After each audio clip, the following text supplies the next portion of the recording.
And friends, welcome to our educational channel Abhay Gyan. मैं हूं अभिषेक तिवारी और आज की वीडियो में हम डिस्कस करने वाले हैं क्लास 12th की टेक्स्ट बुक का थर्ड लेसन का फर्स्ट पार्ट। ऑब्वियसली इसे हम टू पार्ट में डिवाइड करके पढ़ेंगे क्योंकि इसमें जो क्वेश्चन है वो 11 है, यानी 11 क्वेश्चंस को हमें आंसर करना है और इसके आंसर्स भी थोड़े बड़े हैं। इसीलिए हम इसे टू पार्ट में डिवाइड करके पढ़ेंगे ताकि अच्छी तरह से आराम से हम क्वेश्चंस को डील कर सकें, उन्हें अच्छी तरह से आंसर कर सकें। तो हमारा जो थर्ड लेसन है उसका नाम है अ फादर्स लेटर, यानी पिता का पत्र। अब पिता का पत्र है तो ऑब्वियस सी बात है उसकी डॉटर के लिए होगा या सन के लिए होगा, यानी पुत्र या पुत्री के लिए होगा। लेकिन इस चैप्टर में जो फादर है, ऑथर है, वो अपने पुत्र के लिए, अपने सन के लिए लेटर लिखता है।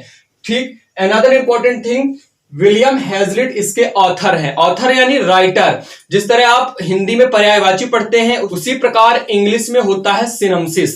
तो ऑथर का ही सिनॉप्सिस होता है राइटर, और राइटर का सिनॉप्सिस कह सकते हैं हम। ऑथर राइटर एक दूसरे क्या हो गए, सिनॉप्सिस हो गए, पर्यायवाची हो गए। और सिनॉप्सिस और एंटोनिम्स, एंटोनिम्स मतलब विलोम, ये दोनों पूछे जाते हैं। हालांकि इस चैप्टर से नहीं पूछा जाएगा, ये उन चैप्टर से पूछा जाता है जिनमें पोयम दी जाती है। जैसा हमारा फर्स्ट लेसन था teach me to listen lord, और इसके आगे का जो चैप्टर है यानी फोर्थ लेसन, उससे भी पूछा जाएगा, जो कि क्या है, वंडरफुल वर्ड। तो आपको ध्यान रखना है, यहां से पूछा जाता है। ऑथर का नाम याद रखना उतना इंपॉर्टेंट नहीं है, आपको जरूरी नहीं है कि आप ऑथर का या राइटर का इस चैप्टर का नाम याद रखो। सिर्फ पोयम वाले चैप्टर्स के ऑथर का भी, यानी राइटर का, पोएट का भी नाम आपको ध्यान रखना है। लेकिन अभी आपको थोड़ा आइडिया होना चाहिए। मान लीजिए आप बताते हो कि मैंने आज थर्ड चैप्टर पढ़ा जिसका नाम था फादर्स लेटर, तो आपके फ्रेंड्स, पेरेंट्स या टीचर पूछ लेते, अच्छा बता बेटा नाम क्या था ऑथर का, राइटर का क्या नाम था भाई, किसने लिखा था? आप बोलोगे यार नहीं, मैंने तो वो पढ़ा ही नहीं, मैंने तो क्वेश्चन आंसर पढ़ा। तो कितनी इंसल्टिंग और एम्बैरसिंग सिचुएशन हो सकती है, इसलिए आपको थोड़ा सा आइडिया होना चाहिए। तो अब बात करते हैं अपने फर्स्ट क्वेश्चन की। Why does the author choose this occasion to advise his son? जो इस लेसन का ऑथर है, राइटर है, लेखक है, उसने यही अवसर क्यों चुना अपने पुत्र को सलाह देने के लिए, उसे एडवाइस करने के लिए? कोई वजह तो रही होगी, नहीं तो आगे पीछे भी तो कर सकता था। लेकिन जो ऑथर है, लेखक है, उसने यही अवसर इसलिए चुना क्योंकि उसका जो सन था अब तक तो घर पर रह रहा था, उसका बेटा घर पर रह रहा था, लेकिन अब वो घर छोड़कर स्कूल में सेटल होने जा रहा था, स्कूल में रहने जा रहा था, घर से दूर। तो इस प्रकार उसका इस संसार में एक नया प्रवेश माना जा सकता है, क्योंकि घर को छोड़कर जब इंसान कहीं और जाता है तो उसे एडजस्ट होने में काफी डिफरेंट थिंग्स को अप्लाई करनी होती हैं। दूसरी बड़ी वजह यह थी कि जो ऑथर था उसका स्वास्थ्य बहुत ज्यादा बिगड़ चुका था, यानी उसका स्वास्थ्य बिगड़ा हुआ था। इतना बिगड़ा था कि वो यह भी सुनिश्चित नहीं था, इस मामले में भी सुनिश्चित नहीं था कि वो बहुत दिन तक जीवित भी रह पाएगा या नहीं, यानी अपने पुत्र के साथ रह पाएगा या नहीं। इसीलिए उसने इस अवसर को चुना अपने पुत्र को सलाह देने के लिए। तो अभी जो हमने आपको राम कथा बताई, इसी को इंग्लिश में लिखना है, लेकिन इतना बड़ा नहीं लिखना है, इसे हम एडजस्ट करके अच्छे तरीके से लिखेंगे। तो इस पार्ट को, the author choose this occasion to advise his son because, यहां तक हम एज इट इज लिख लेंगे, यानी यहां से द ऑथर से यहां तक लिखेंगे और फिर उसके आगे बिकॉज ऐड करेंगे। तो आइए इसे लिखते हैं, द ऑथर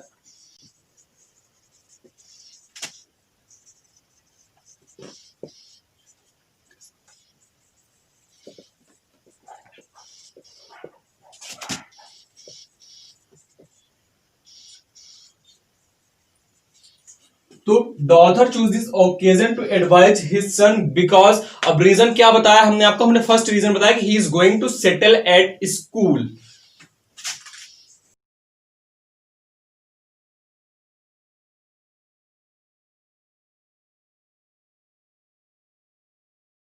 और एक दूसरा रीजन भी था, अनदर रीजन भी था। वो रीजन क्या था कि उसके फादर की जो हेल्थ थी वो इंडिफरेंट थी, वो अस्वस्थ थे, इसलिए भी उन्होंने ऐसा किया। तो इसके आगे हम लिखेंगे एंड अनदर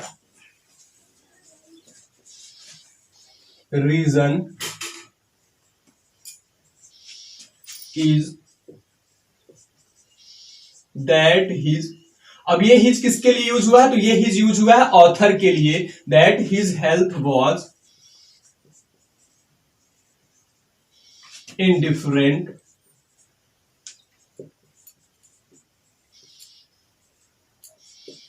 and और क्या था, और वो ये भी श्योर नहीं था कि वो कितने टाइम तक अब जीवित रह सकेगा, यानी अपने पुत्र के साथ रह पाएगा। तो इसे भी हम लिखेंगे that he was not sure that he would with his son for a long time.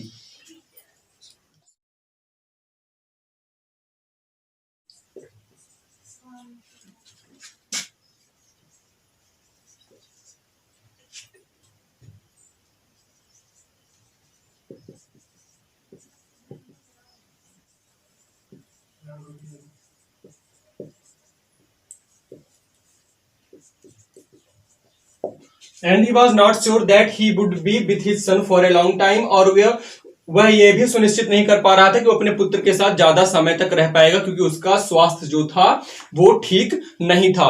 Next question देखते हैं, what happens if we prejudge people and future events. क्या होता है जब हम लोगों को और भविष्य की घटनाओं के बारे में पहले से ही धारणा बना लेते हैं, यानी उन्हें देखे बिना मिले बिना पहले से ही उनके बारे में निर्णय लेने लगते हैं। तो क्या होता है कि जब हम किसी फ्यूचर इवेंट को या पीपल को, लोगों को या भविष्य की घटनाओं के बारे में पहले से ही अपने अंदर धारणा बनाने लगते हैं या बनाने की कोशिश करते हैं, तो ऐसे में क्या होता है कि हम ज्यादातर अपेक्षा क्या रखते हैं लोगों से और आने वाली भविष्य की घटनाओं से, बुराइयों की ही अपेक्षा रखते हैं। यानी हमारे अंदर भय या अन्य कारण से हम सोचते हैं कि ऐसा ना हो जाए, ऐसा ना हो जाए, डर के, मतलब हम बुराइयों की ही अपेक्षा रखते हैं। क्योंकि ज्यादातर क्या होता है, हम जब ऐसी चीजों के बारे में सोचते हैं जिनके बारे में हम नहीं जानते हैं, जो अभी हमारी लाइफ में आया ही नहीं है, तो हम नकारात्मक विचार ही रखते हैं। तो ऐसा करने से होता क्या है, ऐसा करने से हम अपने लिए बहुत सारी कठिनाइयां स्वयं ही निर्मित कर लेते हैं और साथ ही बहुत सारे अनचाहे दुश्मन बना लेते हैं। क्योंकि ऐसे लोगों के बारे में हम धारणा बना रहे हैं जिनके बारे में हमें पता नहीं है, उनके बारे में जो हम नकारात्मक धारणा बनाएंगे तो इस प्रकार हम दोनों के बीच मतभेद होगा और इस प्रकार अनचाहे दुश्मन तैयार होंगे। तो इसी को लिखना, सबसे पहले हम क्या करेंगे, What happens if we prejudice people and future events। तो यहां से हम लिखेंगे if भी, हमें अर्थ बताना है if we prejudice people and future events, कि यदि हम फ्यूचर की घटनाओं को और पीपल के बारे और लोगों के बारे में पहले ही धारणा बनाते हैं तो क्या होता है। तो यहां से लिखेंगे if we prejudice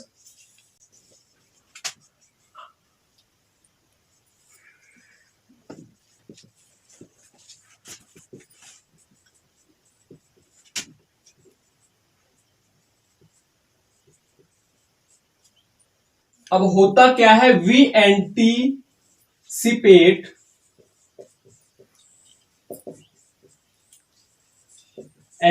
का मतलब होता है अपेक्षा रखना।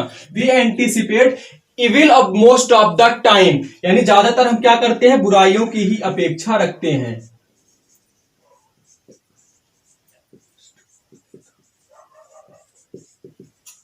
अब हम लोगों से ज्यादातर बुराइयों की ही अपेक्षा रखेंगे, वो भले ही बुरे ना हो। इस प्रकार क्या होगा, इस प्रकार एंड वी क्रिएट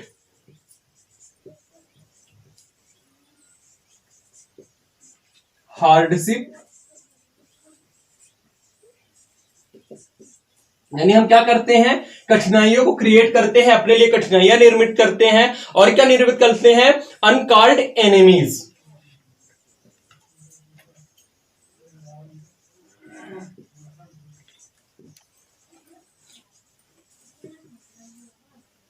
इस प्रकार हम लोगों के बारे में और भविष्य की घटनाओं के बारे में पहले धारणा बनाते हैं, तो हम ज्यादातर बुराइयों की ही अपेक्षा रखते हैं, भले ही वो लोग या आने वाली घटना बुरी ना हो। हम ऐसा क्यों करते हैं, क्योंकि ज्यादातर हम नकारात्मक ही सोचते हैं, भय के कारण या अन्य किसी कारण से। तो ऐसे में होता क्या है, we create hardship and uncalled enemies, हम अपने लिए कठिनाइयां और अनचाहे दुश्मन बना लेते हैं। देखते हैं अपना next question, what reason does the father give his son for the hostile behaviour of his school mats.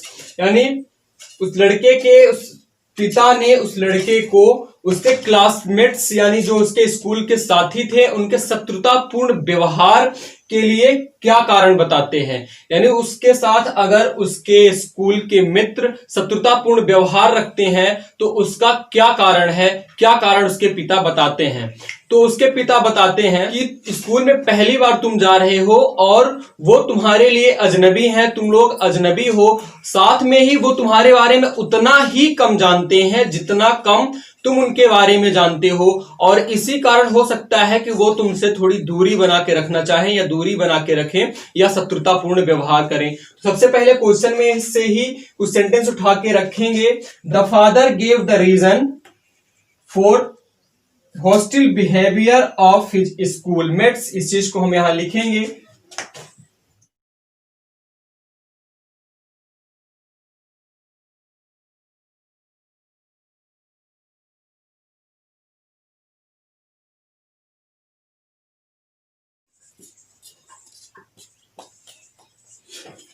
The father gave the reason to his son, यानी पिता ने अपने पुत्र को कारण बताया। क्या कारण बताया?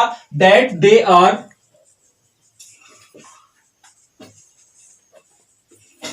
स्ट्रेंजर टू हिम, यानी उसके लिए क्या है? अजनबी है।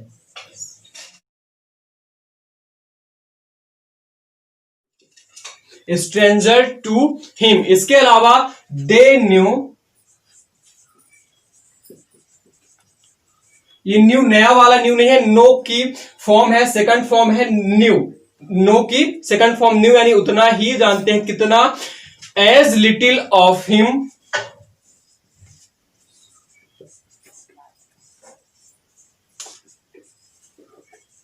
As little of him as he knew of them.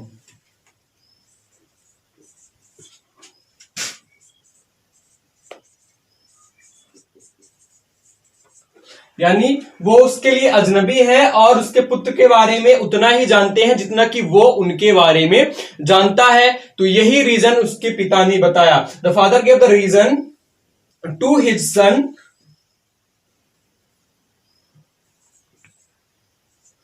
Sun, that they are stranger to him, they knew as little of him as he knew of them. ये इसका आंसर होगा। इसको थोड़ा अगर आप बढ़ा के लिखना चाहें तो इसे आप थोड़ा बड़ा कर सकते हैं। टू हिज सन के बाद आप जोड़ सकते हैं for hostile behaviour of his schoolmates. इससे आपका आंसर थोड़ा बड़ा हो जाएगा और अच्छा दिखेगा। हमेशा आपको क्वेश्चन को छोटा करके नहीं लिखना है। आंसर को छोटा करके लिखने की बजाय आप कोशिश करो कि ज्यादा से ज्यादा प्रैक्टिस करो, ज्यादा से ज्यादा प्रैक्टिस करो ताकि आपकी स्पीड अच्छी हो जाए। साथ में मिस स्पेल्ड आपको नहीं करना है क्योंकि इससे आपके मार्क्स कटते हैं। तो आप प्रैक्टिस जितनी अच्छी करोगे उतना ही फास्ट आप लिख पाओगे और आपसे मिस स्पेल्ड भी नहीं होगा, यानी स्पेलिंग मिस्टेक भी नहीं होंगे। तो इस तरह आंसर को आप बढ़ा के लिखोगे तो अच्छा रहेगा, अच्छा आंसर बनेगा। तो आप यहां ऐसे बोल सकते हो, the father gave the reason to his son, इसके बाद ऐड कर दो for hostile behaviour of his schoolmates, then start करो that they are stranger to him, they knew as little of him as he knew of them. तो 3 question हो गए। इसके आगे के 3 या 4 क्वेश्चंस को हम और डिस्कस कर लेते हैं। नेक्स्ट क्वेश्चन है, what is the best way to disarm hostility. Hostility मतलब होता है शत्रुता या शत्रुतापूर्ण व्यवहार। हॉस्टिल बिहेवियर मतलब होता है शत्रुतापूर्ण व्यवहार और हॉस्टिलिटी मतलब होता है शत्रुता। डिसआर्म मतलब नष्ट करना। तो शत्रुता को नष्ट करने का सबसे अच्छा मार्ग, सबसे अच्छा रास्ता क्या है? तो हॉस्टिलिटी को खत्म करने के लिए सबसे पहले हमें किसी के बारे में बुरा नहीं सोचना चाहिए। जब तक कि वो हमारे साथ कुछ बुरा व्यवहार नहीं करते तो किसी के बारे में बुरा नहीं सोचना चाहिए। और उसके बाद जो हम दूसरों में फॉल्ट्स देखते हैं, कमियां देखते हैं, उन्हें अनदेखा करना चाहिए, उन्हें हमें नहीं देखना चाहिए। तो हम यहां से लिखेंगे द बेस्ट वे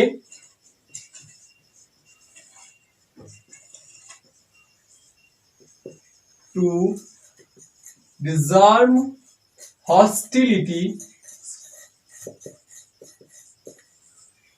ये यहीं से हमने लिख लिया। The best way to disarm hostility हमने कहां से पिक किया? क्वेश्चन से ही पिक किया। अब आगे देखते हैं क्या है। Is not to think ill of others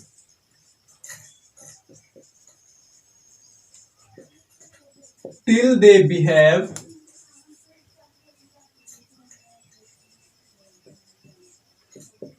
ill to you। First क्या हो गया कि सबसे पहले तो हमें किसी के बारे में बुरा नहीं सोचना चाहिए जब तक कि वो आपके बारे में बुरा नहीं, यानी किसी के बुराई के बारे में नहीं सोचना चाहिए जब तक वो हमारे साथ कुछ बुरा नहीं करते हैं। एंड देन, अगर ऐसा हो भी जाए कभी, and then try to avoid faults that you see in them। साथ ही उनमें आप जो कमियां देखते हैं उन्हें देखना आपको बंद करना चाहिए, यानी उन्हें आपको अवॉइड करना चाहिए, नकारना चाहिए, अनदेखा करना चाहिए। नेक्स्ट क्वेश्चन है, what should be never despise any one for, यानी कभी किसी को किस चीज के लिए तिरस्कृत नहीं करना चाहिए। डिस्पाइस का मतलब होता है किसी का तिरस्कार करना या अपमान करना। तो हमें कभी भी किसी का किसी भी चीज के लिए, किसी को किसी भी चीज के लिए डिस्पाइस नहीं करना चाहिए, तिरस्कृत नहीं करना चाहिए, और कम से कम किसी की गरीबी के लिए तो हमें तिरस्कृत नहीं करना चाहिए।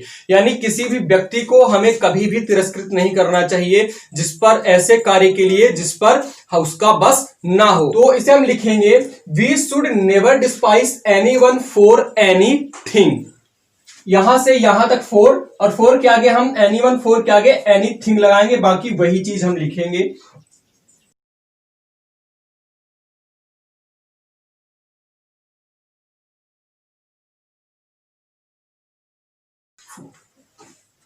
फॉर एनीथिंग, यानी कभी भी किसी को किसी भी चीज के लिए हमें डिस्पाइस या तिरस्कृत नहीं करना चाहिए। और क्यों? That he can't help. यहां दैट ही कांट हेल्प का मतलब यह नहीं कि वो सहायता नहीं कर सकता। यहां दैट ही कांट हेल्प का मतलब है कि जिन चीजों पर उसका वश नहीं है उस चीज के लिए कभी किसी को हमें तिरस्कृत नहीं करना चाहिए। List of his poverty,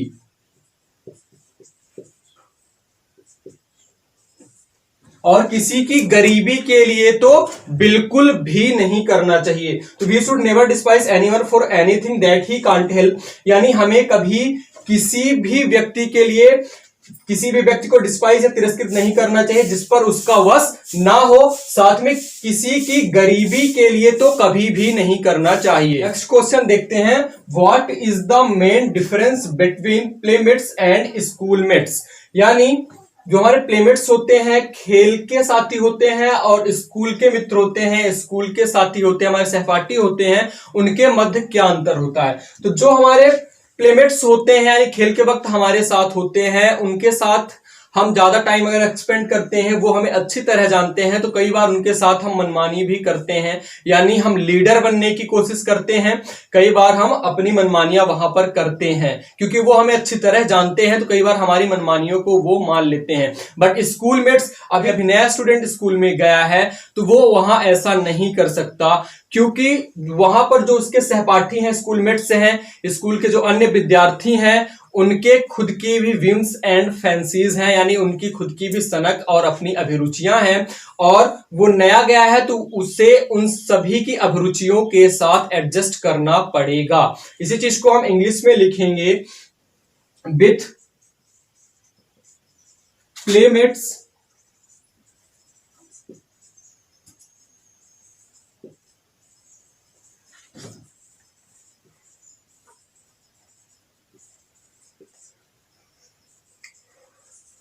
with playmates you can have your own ways, यानी अपने से जो खेल के मित्र हैं उनके साथ आप कई बार कुछ मनमानियां भी कर सकते हो, यानी आप अपने तरीके से चल सकते हो। क्योंकि क्यों ऐसा कर सकते हो? बिकॉज, ऐसा क्यों कर सकते हैं? Because they know you quite well, वो आपको अच्छी तरह जानते हैं।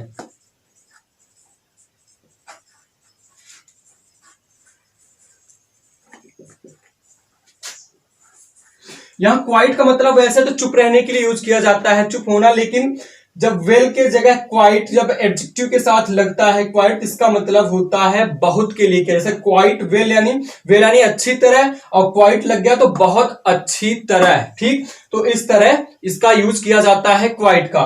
तो they know you quite well but with schoolmates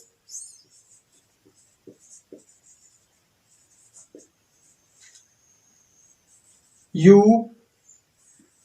cantt, यहां कैंट का मतलब है can not, you can do this, आप ऐसा नहीं कर सकते हो। क्यों नहीं कर सकते हो? Because they have their own whims and fancies.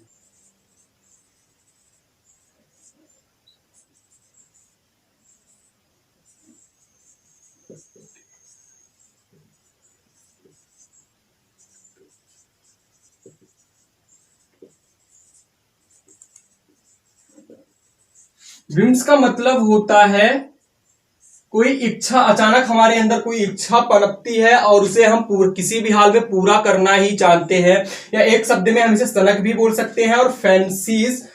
और फैंसीज का मतलब होता है अभिरुचियां। तो because they have their own whims and fancies, क्योंकि आपकी तरह उनकी भी अपनी सनक और कुछ अभिरुचियां हैं जिनके साथ आपको एडजस्ट करना होता है। लास्ट लाइन इसकी होगी and you will have to adjust with them।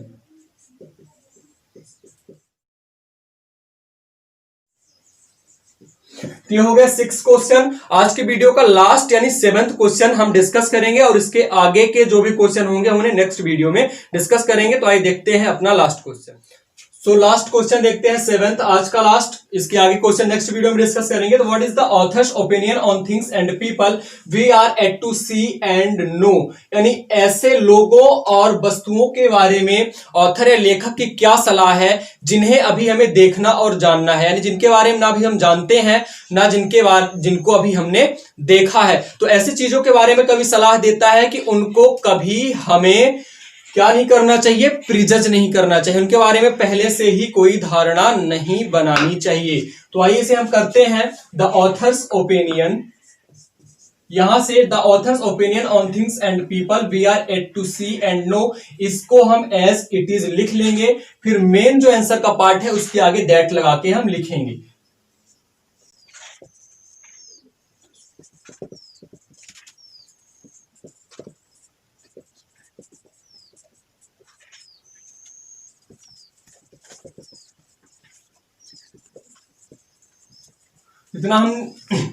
इतना हमने लिख लिया। The author's opinion on things and people we are apt to see and know, इसके आगे लिखेंगे इज दैट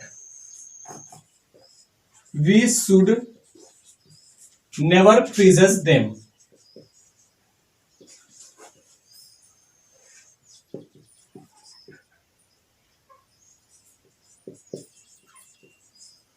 यहां देम किसके लिए यूज हुआ है?